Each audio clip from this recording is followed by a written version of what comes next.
15 grams red meat limit sparks debate on sustainable eating in Norway. The EAT-Lancet 2025 report, Revolutionizing Diets for a Sustainable Planet, or a recipe for Norwegian discontent. In the crisp autumn air of early October 2025, a bombshell dropped in the world of nutrition and environmental science. On October 3rd, the EAT-Lancet Commission released its highly anticipated 2025 report, titled Healthy, Sustainable, and Just Food Systems. This landmark update builds on the groundbreaking 2019 findings, painting a vivid picture of how humanity's eating habits must evolve to nourish 10 billion people by 2050 without tipping the planet into ecological collapse. At its core is the Planetary Health Diet, a flexible, plant-forward blueprint designed to slash greenhouse gas emissions, protect biodiversity, and boost public health. But while the report's ambitions soar globally, they've landed with a thud in Norway, where farmers are pushing back hard against what they see as a one-size-fits-all mandate that ignores local realities. The EAT-Lancet Commission isn't some fly-by-night think tank. It's a powerhouse collaboration backed by the EAT Foundation, founded by Norwegian philanthropist Gunhild Stordalen in 2013. Teaming up with the Lancet Medical Journal, a cadre of international scientists and UN-affiliated bodies, the group has long championed the idea that food systems are both our greatest environmental threat and our best shot at redemption.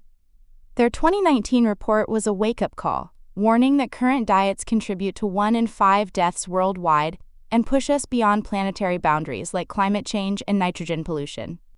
Fast forward to 2025, and the new iteration amps up the urgency with fresh data on equity, cultural adaptability, and the stark truth that over half the global population can't afford a healthy meal.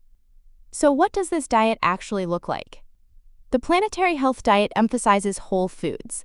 Think 232 grams of whole grains daily, like oats or barley porridge for that Nordic vibe, 300 grams of vegetables, 200 grams of fruits, and a generous 75 grams of legumes, nuts, and seeds. Dairy gets a modest nod at 250 grams or milliliters per day, enough for a small yogurt or a splashing coffee. But animal proteins are tightly rationed. Red meat, capped at 0 to 14 grams per day on average, or about once a week. Poultry is limited to 29 grams weekly, eggs to 13 grams, roughly 2 per week, and fish clocks in at a more generous 28 grams daily. For Norwegians, the report tailors this slightly, suggesting a maximum of 15 grams of red meat daily, equivalent to a single small meatball or 3 thin slices of salami. The goal? Replace those calorie-dense, emission-heavy staples with beans, lentils, and nuts, which pack protein without the planetary punch. Globally, the math is staggering. To feed everyone this way, the report calls for a 60% surge in production of fruits, vegetables, and nuts, while meat output must plummet by a third. It's dubbed the Great Food Transformation, a top-down push to weave these guidelines into policies, subsidies, and even trade laws. Proponents argue it's not just doable, it's essential. Unhealthy diets pose a greater risk to morbidity and mortality than unsafe sex, alcohol, drug, and tobacco use combined, the Commission reiterated, echoing their 2019 manifesto. Health perks include slashing risks of heart disease, diabetes, and certain cancers, while the environmental wins could keep global warming under 1.5 degrees Celsius if adopted widely. But here's where the rubber meets the fjord, Norway. This Scandinavian gem, with its stunning landscapes and world-class welfare system, faces a unique bind. Only about 3% of its land is agricultural, and of that, just 1% suits grain crops, with even less prime for veggies. Vast swaths are better for grass-fed grazing on hilly pastures, perfect for cattle and sheep, less so for quinoa fields. Cutting meat production, as the report urges, could gut rural economies and spike food imports, undermining Norway's hard-won food security.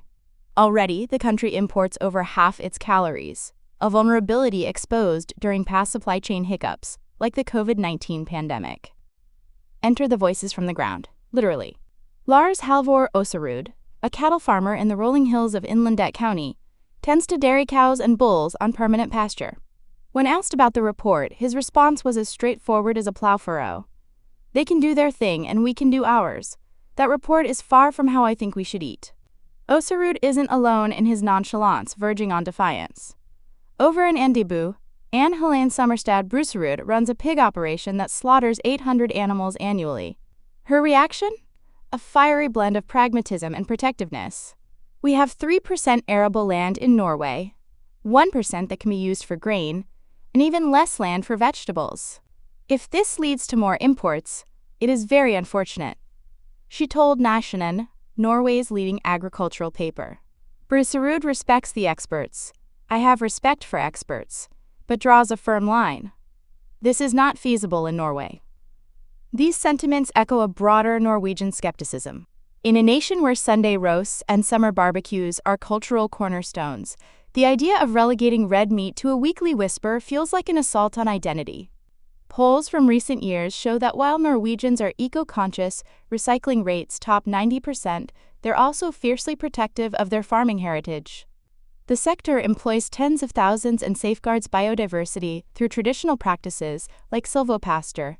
Moreover, Norway's meat is often grass-fed, with lower emissions than industrial feedlots elsewhere. A 2024 study in Public Health Nutrition modeled Norwegian diets against EAT-Lancet targets and found that while the guidelines could cut environmental impacts by up to 48%, they clashed with national food-based dietary guidelines, which allow more flexibility for local proteins. Diving deeper, the report's global lens overlooks these nuances. The EAT Foundation, headquartered in Oslo, positions itself as a bridge between science and policy, but critics whisper of elitism. Gunhild Storden's star power, bolstered by her TED Talks and billionaire husband, has drawn the initiative into the spotlight but also fire. Some environmentalists hail it as visionary. Others, like those in the Changing Markets Foundation's 2025 analysis, slam the meat industry for greenwashing against it.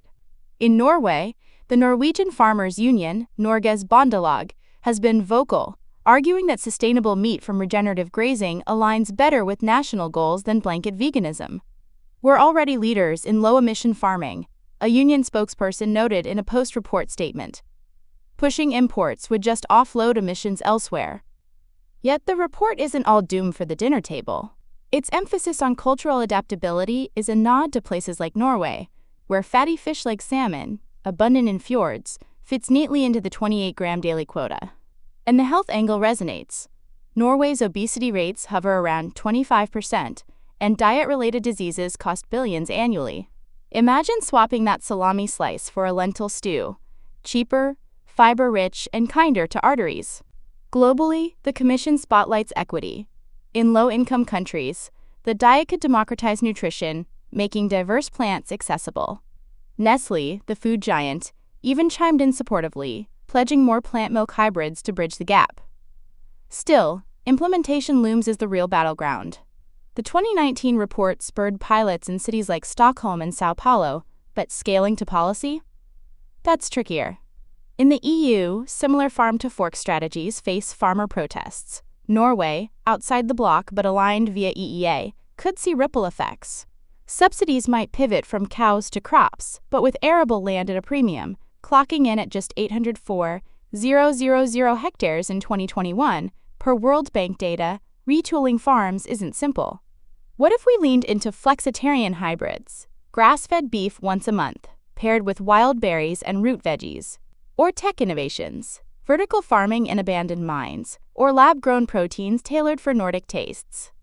As the dust settles on this October release, the EAT-Lancet 2025 report stands as a clarion call and a conversation starter. It challenges us to rethink plates not just for health or climate, but for justice. In Norway, it highlights a timeless tension: global ideals versus local lifeways.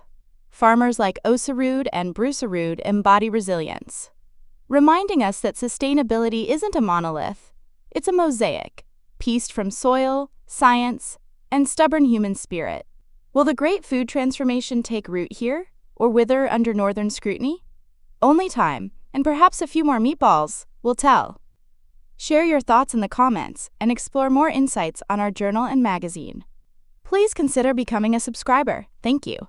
https://dunapress.org/subscriptions. Follow J&M Dunapress on social media. Join the Oslo Meet by connecting experiences and uniting solutions. https://oslomeet.org